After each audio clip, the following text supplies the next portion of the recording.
200 वर्षापूर्वी फुले होऊन गेले आणि त्या काळामध्ये त्यांच्या पुढे जे प्रश्न होते जवळजवळ तेच, परंतु नव्या रूपामध्ये आपल्या पुढे ते प्रश्न आज उभे राहिले. प्रश्न तेच होते त्या काळात. काय प्रश्न होते?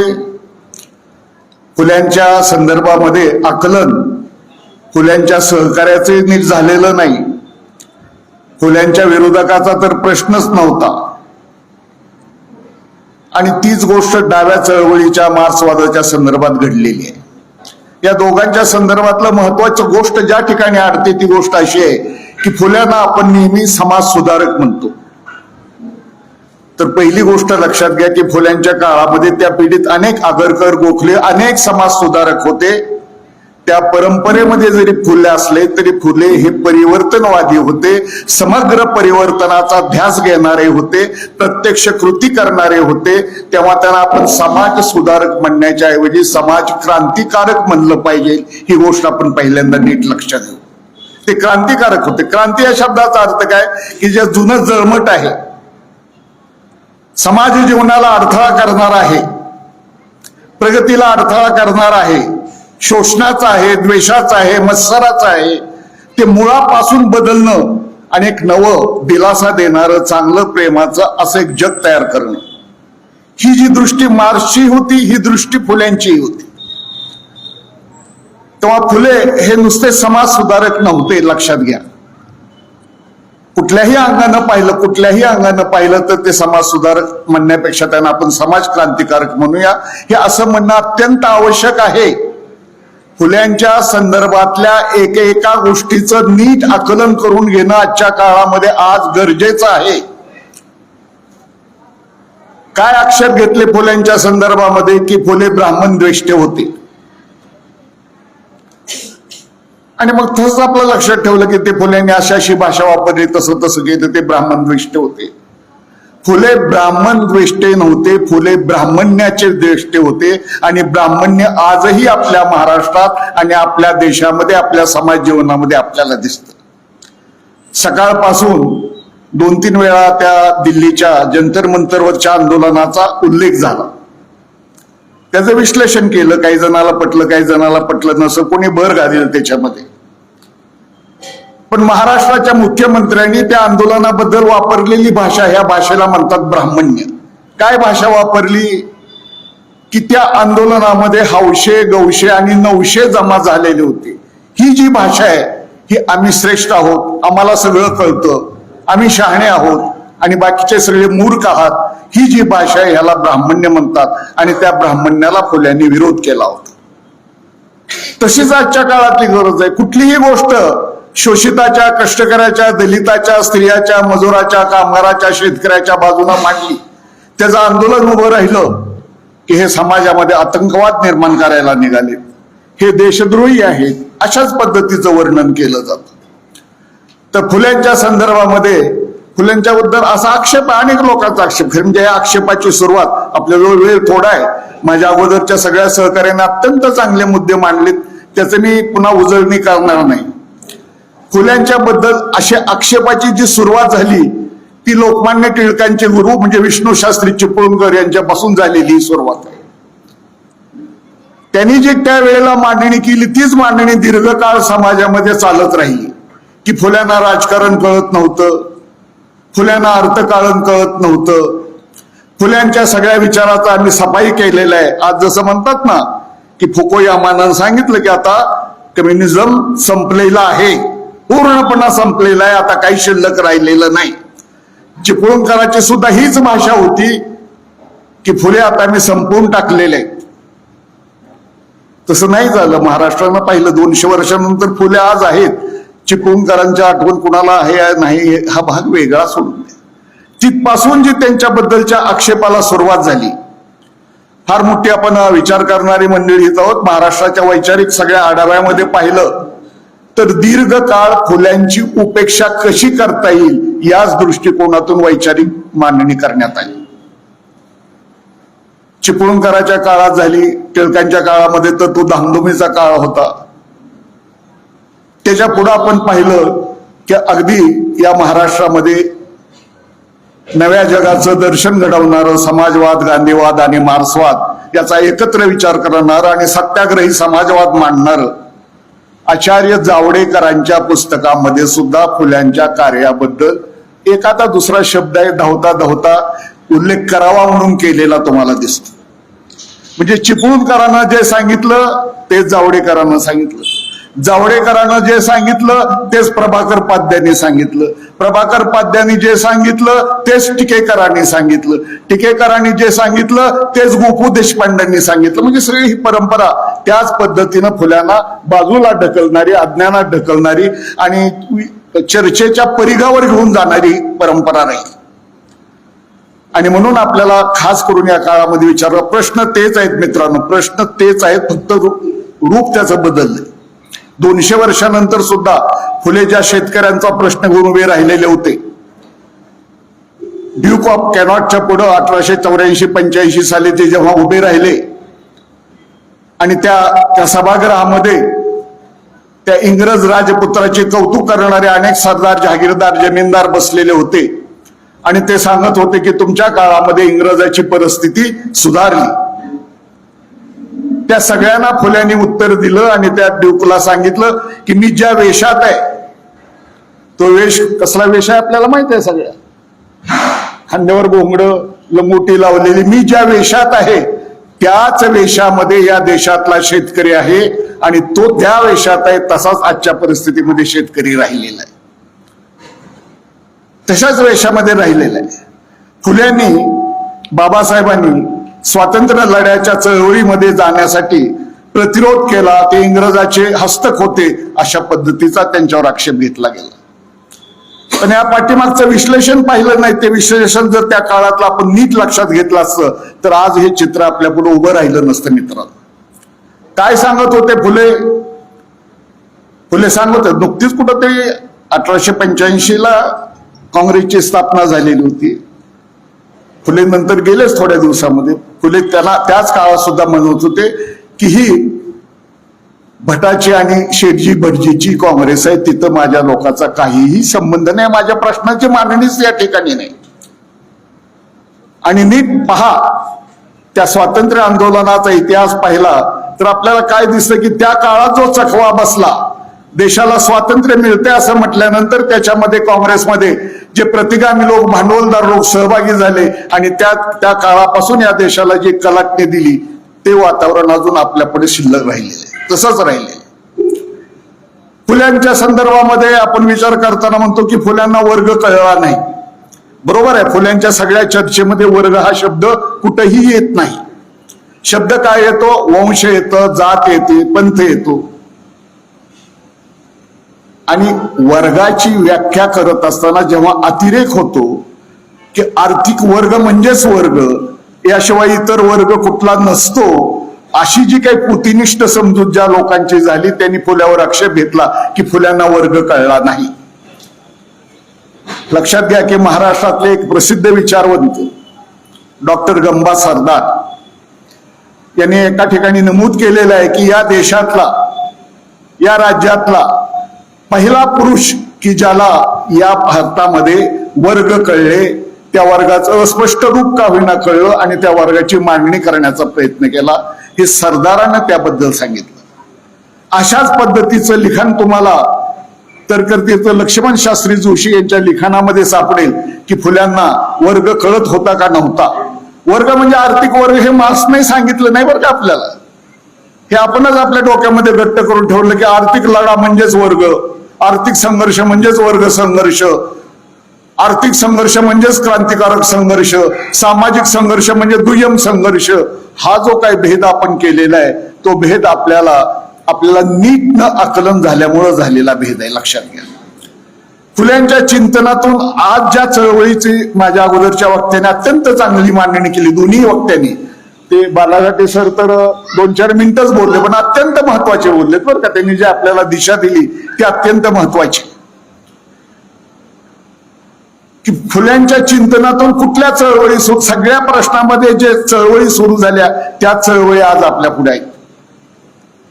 शेतकऱ्याची चळवळ आहे, स्त्री दास्याची चळवळ आहे, शेतमजुराची चळवळ आहे, दुष्काळग्रस्त शेतकऱ्याची चळवळ आहे, पिकाला भाव देण्याची चळवळ आहे, शिक्षणाची चळवळ आहे आणि धर्माला ओंगळ रूप आलंय त्या संदर्भातलाही लढाई. हे सगळं त्या काळातनं झालेलं चिंतन आजच्या काळात आपल्यापुढे उभं आहे. मग अशी कुणीतरी सुरुवातीला मी कुणाचंच काही असं वेगळं काहीतरी खोडण्यासाठी म्हणत नाही, मग असा विचार मांडण्यात आला की फुल्यांच्या संदर्भामध्ये काहीतरी डाव्या विचारवंतांनी काही विश्लेषण केलेलं नाही. मी आपल्या या सभागृहामध्ये जी नवीन तरुण पिढी आहे त्यांना मी आग्रहानं सांगल की डॉक्टर कॉम्रेड प्रभाकर वैद्यांनी महात्मा फुल्यांच्या कार्याचं अत्यंत मार्क्सवादी पद्धतीनं, शास्त्रशुद्ध पद्धतीनं फुले आणि त्यांच्या परंपरेचं जवळजवळ 200 वर्षापर्यंतच्या कालखंडाचा आढावा घेतलेला आहे. लक्षात घ्या की आपण काय म्हणतो, धर्माला ते आले सकाळी कुठेतरी आले, आपूची गोळी वगैरे आले, आपण सगळं म्हणतो, ते अर्धवटच म्हणतो, एक वाक्य तोडूनच म्हणत असतो आपण, ते संपूर्ण आपण लक्षात घेत नाही. धर्म म्हणजे प्रतिगामी असतो, धर्म म्हणजे अवडंबर असतं, धर्म म्हणजे शोषण असतं, हे खरंच आहे. पण फुल्यांनी सुद्धा एक धर्म सांगितला, तो धर्म किती वेगळा आहे हे जर आजच्या काळामध्ये आज आपण लोकांना समजावून सांगायला लागलो तर फार मोठं काम त्याच्यातून होईल. लक्षात घ्या की फुल्यांच्या धर्मामध्ये देव नाही, मूर्ती नाही, पूजा नाही, भटजी नाही, उपासना नाही, नवस नाही, सायास नाही, काहीच नाही. त्याच्यात स्वर्ग नाही, मोक्ष नाही. फुल्यांचा धर्म नैतिकता सांगतोय आणि नैतिकता हाच देव, नैतिकता हाच धर्म, हे त्यांच्या सार्वजनिक सत्य धर्मानं सांगितलेलं आहे. हे आपण बोललं पाहिजे लोकांच्या पुढे, हे आपण बोललं पाहिजे. बऱ्याचशा गोष्टीचं आपल्याकडून असं अनावधानानं, असं मला वाटतं अनावधानानं आपल्याकडून राहिलं. महाराष्ट्रातल्या आता काय वेगळे माणसं वेगळी कशी काय म्हणू शकतील? 10-10 लाख लोक जर त्या पंढरपूरला आषाढी एकादशीला जातात, त्यांची काही दखल घेणार का नाही आपण? त्यांना काय कळतं असं वाटतं का नाही आपल्याला? तर त्यातले सगळेच काहीतरी फुकट खायला निघाले असं आहे का? त्या सगळेच काही संभाजी भिडे आहेत का? याची सुद्धा आपण दखल घेतली पाहिजे की ह्याच्यामध्ये काहीतरी काय आहे अर्थ, याच्यामध्ये का माणसं धावतायत? धर्माबद्दलची चिकित्सा करणारे विचारवंत बेडेकरांनी सुद्धा सांगितलं की शेवटी काहीतरी एक धर्मप्राय श्रद्धा नावाचा भाग लागतो, कुठंतरी टेकायला भाग लागतो. म्हणजे लगेच्या लगेच हा समाज त्याच्यातून बाहेर पडू शकत नाही. तेव्हा फुल्यांचा विचार, महात्मा फुल्यांचा विचार, आंबेडकरांचा विचार, मार्क्सचा विचार, हे जणू काही एकमेकापासून वेगळे आहेत. हे एकमेकाचे शत्रू आहेत, हे एकमेकाच्या विरोधात उभे राहिलेले आहेत. अशी जी मांडणी केली जाते ती मांडणी चुकीची आहे. मित्रांनो लक्षात घ्या की मला ज्यांच्याबद्दल नितांत आदर आहे की ज्यांनी मला थोडीशी वाचनाची अभ्यासाची दिशा दिली, मी पूर्ण ग्रहण करू शकलो नाही, ते गोविंद पानसरे नेहमी सांगायचे की तुला या देशामध्ये या समाजवादाचं बी पेरायचंय. इथल्या जमिनीची तुला माहिती पाहिजे, इथल्या पिकाची तुला माहिती पाहिजे, इथल्या पाण्याची तुला माहिती पाहिजे, इथल्या हवामानाची तुला माहिती पाहिजे. जर ह्या जमिनीमध्ये महात्मा फुले चालत असतील, या जमिनीमध्ये आंबेडकरांचा विचार चालत असेल, तर तो काहीतरी मार्क्सवादाला त्याचा तिटकारा आहे, मार्क्सवाद त्याच्यापासून काहीतरी वेगळा आहे असं तू समजू नकोस. जी गोष्ट इकडं झाली ती गोष्ट तिकडं झाली. अगदी काल परवा एका वाईवरून प्रसिद्ध होणाऱ्या नवभारत नावाच्या मासिकामध्ये आनंद तेलतुंबडे यांचा लेख आहे, अगदी परवा 2 दिवसापूर्वीचा. त्याच्यामध्ये त्यांनी एक उद्गार काढलेला आहे की जगामध्ये असं कुठंच घडलेलं नाही की शोषिताच्या 2 चळवळी एकमेकापासून विरुद्ध टोकाला उभ्या राहिलेल्या आहेत. ते भारतामध्ये घडलं. एका बाजूला दलिताची चळवळ आहे आणि दुसऱ्या बाजूला कम्युनिस्टांची चळवळ आहे, की ज्या चळवळी एकाच ध्येयासाठी पुढे चाललेल्या आहेत, एकाच गोष्टीचा विचार करतायत, ते एकमेकाच्या विरोधात मैदानात उभे राहिल्यासारखे दिसते. का झालं असं? तर आपल्याला नीट आकलन झालेलं नाही, नीट आपण समजावून घेतलेलं नाही. जे काही लोकांनी सांगितलं तोच विचार आपण घेऊन पुढे चाललो आणि आपण त्याचं विश्लेषण केलं नाही. मी कार्यकर्त्याच्या दृष्टीने बोलतोय, अभ्यासक आहे तिथं, विचारवंत आहेत, त्यांना ते सगळंच माहित आहे. पण कार्यकर्त्यांनी हे लक्षात घ्यावं की फुल्यांच्या संदर्भामध्ये आपल्याला पुन्हा एकदा चांगल्या पद्धतीने चिकित्सा करावी लागते. शिक्षणाचा विचार फुल्यांनी सांगितला, म्हणजे जसाच्या तसा तो आज नाही. पण मग गोविंद पानसरे काय म्हणत होते? द्विवर्णीय शिक्षण पद्धती काय होता त्याचा अर्थ? की गरिबासाठी एक वेगळं शिक्षण आणि पैसेवाल्यासाठी एक वेगळं शिक्षण. आणि ही चळवळ चालवते AIC. महिलांची चळवळ चालवते महिला फेडरेशन. फुल्यांच्या पासून दीर्घकाळ महात्मा गांधी असतील, विनोबा भावे असतील, सगळा कालखंड घेतला, अगदी इंदिरा गांधी पर्यंतचा कालखंड घेतला तर त्याच्यामध्ये समाजातल्या उच्चभ्रू वर्गातल्या स्त्रिया फक्त दिसतात. त्याच्यामध्ये महात्मा फुल्यांना अपेक्षित असणाऱ्या स्त्रिया ह्या महिला फेडरेशनच्या मैदानामध्येच तुम्हाला दिसतील. ह्या डाव्या चळवळीचा आणि फुल्यांच्या चळवळीचा हा आंतरिक संबंध आहे. कामगार चळवळीची रचना नारायण मेघाजी लोकांनी केली आणि ती चळवळ आज आपण फुल्यांना प्रिय असलेल्या अंगणवाडी, शालेय पोषण आहार, घरेलू मोलकरी याच्यापर्यंत डावी संघटना घेऊन जाते. म्हणजे महिलांची संघटना असेल, शेतकऱ्याचे प्रश्न असतील, विद्यार्थ्याचे प्रश्न असतील, शिक्षणाचे प्रश्न असतील, त्या सगळ्या चळवळी आज आपण चालवतोय. आणि हे चालवत असताना आपल्याला पुन्हा एकदा फुले नीट समजावून घ्यावी लागतील. फुल्यांच्या बद्दलचे आक्षेप आपल्याला नीट समजावून घ्यावे लागतील. अगदी सांस्कृतिक जगतातली सुद्धा चळवळ पहा. सकाळी सांगितलं की मला वाटतं ऐनापुरे सरांनी सांगितलं की फुले एक महान म्हणजे कवीच होते, एक मोठा कवीच होते ते. मग त्याच्या अखंड बघा, त्यांचा पोवाडा पहा, त्याच्या जोडीला सावित्रीबाईची क्रांती फुलं पहा. हे सगळं काव्य आहे. आणि हे सगळं जे काही पुरोगामीपणाचं वचन देते आपल्याला, त्याच्यातून पुढे पुरोगामी चळवळीला ही दिशा मिळते. असं काही नाही किंवा प्रगतशील संघटित चळवळीनं मार्क्सवादाचाच विचार करावा, फुलेवादाचा विचार करू नये असं नाही. जर ती चळवळ इथं रुजायची असेल तर तिनं फुलेवादाचा सुद्धा विचार करावा लागेल. कारण प्रभाकर पाध्याने, मी संपवतो 2-4 मिनिटांमध्ये, प्रभाकर पाध्याने मांडलेला एक महत्वाचा विचार मी तुमच्या पुढे सांगतो की फुल्यांचे वारसदार 2 प्रकारचे होते. जे स्वतःला सत्य शोधक चळवळीतले असे समजत होते, जे स्वतःला ब्राह्मणेतर चळवळीतले असे समजत होते. सत्यशोधकातले काही सत्यशोधक अत्यंत निष्ठावान होते, कष्ट करणारे होते, त्यागी होते, फुल्यांचा विचार पुढे घेऊन जाणारे होते. पण ब्राह्मणेतर चळवळीतल्या लोकांनी स्वातंत्र्य जवळ आलं तेव्हापासून जे सत्तेवर मांड मारलेले ते यशवंतराव चव्हाणापासून ते आजच्या काळापर्यंत तेच लोक त्या ब्राह्मणेतर चळवळीतले फुल्यांचं नाव सांगतायत, परंतु फुल्यांचा विचार सांगत नाही. फुल्यांचं नाव सांगतायत पण फुल्यांना प्रिय असलेल्या स्त्रियांचा अवमान करतायत. फुल्यांचं नाव सांगतायत पण फुल्यांना प्रिय असलेल्या दलितांच्यावर हल्ले करतायत. फुल्यांचं नाव सांगतायत परंतु फुल्यांना प्रिय असलेल्या आदिवासीच्या जंगली बळकावतायत. ही सगळी रचना तीच आहे. ती परंपरा आहे. ही फुल्यांच्या अधिकृत वारसदाराची परंपरा. आणि फुल्यांचे जे अनाधिकृत वारसदार आहेत ते म्हणजे डावे पक्ष आणि डाव्या चळवळी, तेच फुल्यांचा वारसा आज आपल्या समाजामध्ये चालवताना दिसतात. आणि हे 2 विचार एकमेकांपासून वेगळे नाही. समाज असा पुढे जात असतो. मार्क्सवाद हे शास्त्र आहे, हे विज्ञान आहे. ते कुठेतरी एका ठिकाणी थांबतंय. ह्याच्यामध्ये फुले घ्यायचे नाहीत, ह्याच्यामध्ये आंबेडकर घ्यायचे नाहीत असं नसतंय. त्याच्यामध्ये नवं येतं. त्या देशकाळ परिस्थितीमध्ये ते प्रश्न सोडवायला घ्यावं लागतं. आणि म्हणून आजच्या काळामध्ये आपण सगळेजण आपल्या कष्ट करायच्या चळवळीत, मी एक चळवळीतला कार्यकर्ता आहे. मी एक अत्यंत ग्रामीण भागातल्या तळागाळातल्या ग्रामपंचायत कर्मचाऱ्याच्या चळवळीमध्ये काम करणारा मी कार्यकर्ता आहे. मग त्या आशा असतील, त्या अंगणवाडी असतील, त्या आरोग्य परिचर असतील, त्या घरेलू कामगार असतील, त्या सगळ्यापर्यंत आपल्याला हा विचार घेऊन जावा लागणार आहे. फुले तिथपर्यंत घेऊन जावे लागणार आहेत. नुसतं आर्थिक लढा, अर्थवादाचा फक्त आता ट्रेड युनियन झालेले, त्याच्या पलीकडे त्याच्यात काही शिल्लक राहिलेलं नाही. तेव्हा या सगळ्याचा नीट विचार करावा लागेल. प्रभाकर पाध्यांच्या पुस्तकाची सुरुवातच अशी आहे, कॉम्रेड, सुरुवातच अशी आहे. त्याला एका महाराष्ट्रातल्या प्रसिद्ध विचारवंतानं लिहिलेली प्रस्तावना आहे. अत्यंत मुळापासून वाचणारी आहे. दिलीप बरोबर माझी चर्चा कधीतरी झालेली होती त्याची. उमेश बगाडे यांनी लिहिलेली ती प्रस्तावना आहे.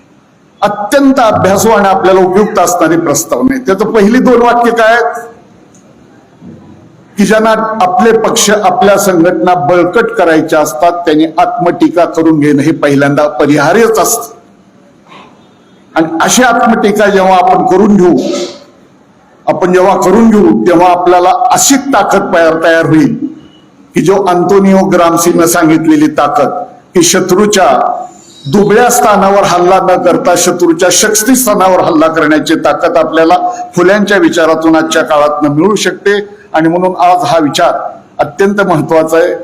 त्याला शांतपणाने ठिकठिकाणी ह्याच्यावर चर्चा घडली पाहिजे. घाईघाईनं काहीतरी उरकायचं हे काम आहे अशातलं हे प्रकरण नाही. कुठल्याही अंगानं फुले ग्रेट होते लक्षात घ्या.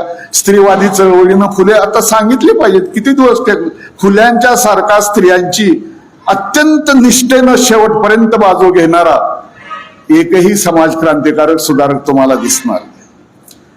स्त्रियांच्या संदर्भात स्त्री मुक्तीच्या संदर्भात अनेकांनी भाषणं दिली. आगरकरांनी दिली, गोखल्याने दिली, न्यायमूर्ती तेलंगाने दिली, सगळ्यांनी दिली.